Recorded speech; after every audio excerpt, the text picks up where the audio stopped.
Hello, I'm Harry Smith, and welcome to the CBS Evening News online edition. Just ahead, a big primary loss for Connecticut Senator Joe Lieberman. Trish Regan looks at the message Democratic voters may be sending. Also, the U.S. military in Iraq claims to have caught the kidnappers who held journalist Jill Carroll for almost 3 months. Mark Strassman has details. And those annoying automated phone answering systems may be changing. We'll show you why getting a real person on the line could be getting easier. It's all starting now on the CBS Evening News online edition. The war in Iraq, which has cost nearly 2,600 Americans their lives, has just taken its first major political casualty here at home. Joseph Lieberman, once one of the most popular members of his party, still a much-respected member of the Senate, was defeated in Connecticut's Democratic primary in what became a referendum on his support for the war. Lieberman lost to anti-war candidate Ned Lamont and will now run as an independent. From Hartford, Trish Regan begins our coverage.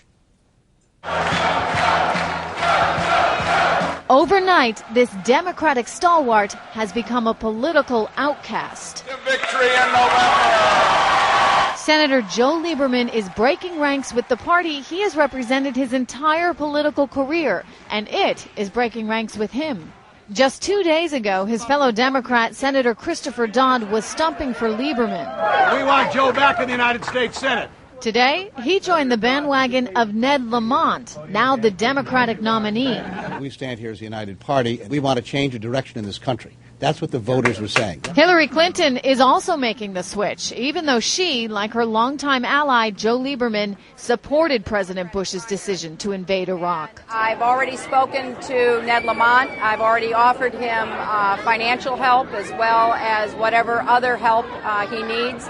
It's crystal clear in Connecticut, support for the Iraq war carries a steep political cost.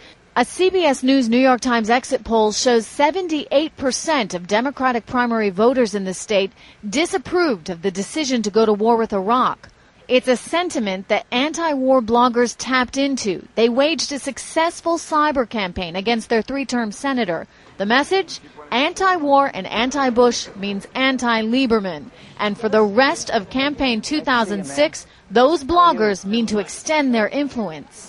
And they're using every tool at their disposal to try to push the nation toward a direction that's going to be better for people who are outside of Washington. Senator Lieberman is actually still in the running here, even with his party abandoning him. There are actually more independents than there are Republicans or Democrats in the state of Connecticut.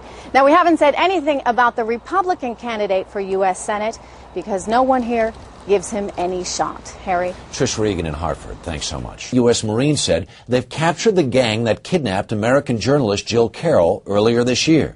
Mark Strassman has that story.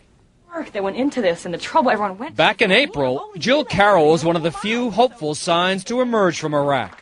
Free, back with her family and colleagues at the Christian Science Monitor, and thrilled to be alive. And so I just want to say how much I'm overwhelmed by how wonderful the paper has been to my family and to everyone.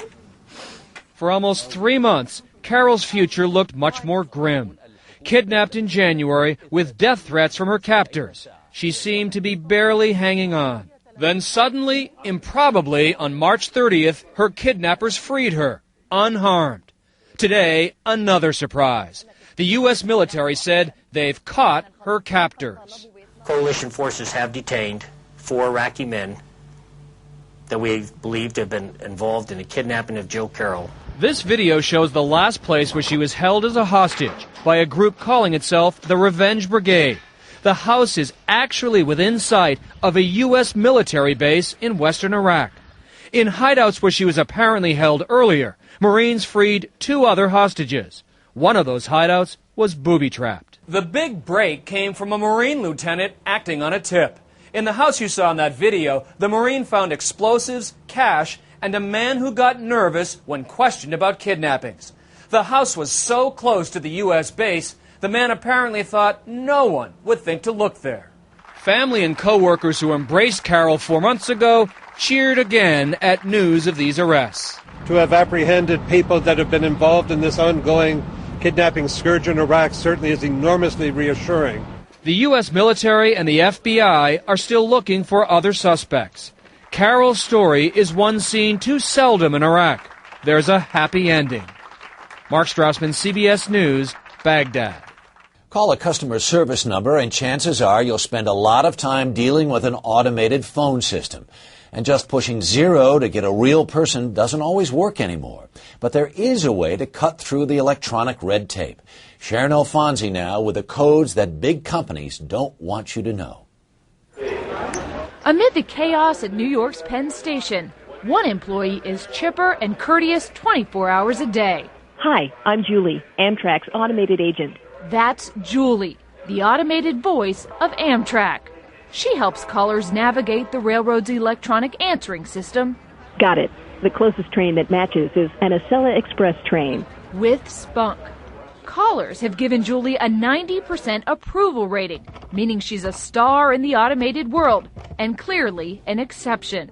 And this is the rule. Check out this home video. The guy sleeping, he's a cable repairman who called his company's support line, then fell asleep on the customer's couch, waiting. I call it a customer service death spiral. So Paul English created GetHuman.com, a long list of companies and secret shortcuts to get a real person on the phone quickly. The guys who ran the call centers were upset, and they called me or emailed me and said, what you're doing is bad. 5 states are now considering legislation to regulate automated phone systems. But the guys who actually make those systems are urging everyone to just hold on. If this is correct, press 1. Meet Paul Payton. I'm sorry, that is not a valid sync code. He makes a living telling you Press the pound sign. to be patient. Do you ever feel badly that you're the voice on the other end that's making people want to hang up the phone? No, I'm providing a function. It's a service. Hi, I'm Mackenzie. A service so many companies want, the industry's quadrupled in 5 years. We went to their trade show this week. They sell virtual agent voices there. Hey, now that's the right button. And give awards to the most popular fake agents. Do you know Julie from Amtrak?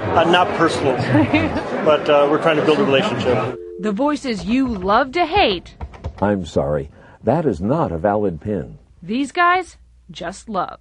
Thank you. Sharon Alfonsi, CBS News, New York. More stories are just a click away. On Thursday's broadcast, ever heard of fight clubs? Teenagers know all about the violent online videos, but if you think they're harmless, you'd better see our report. For CBSNews.com, I'm Harry Smith.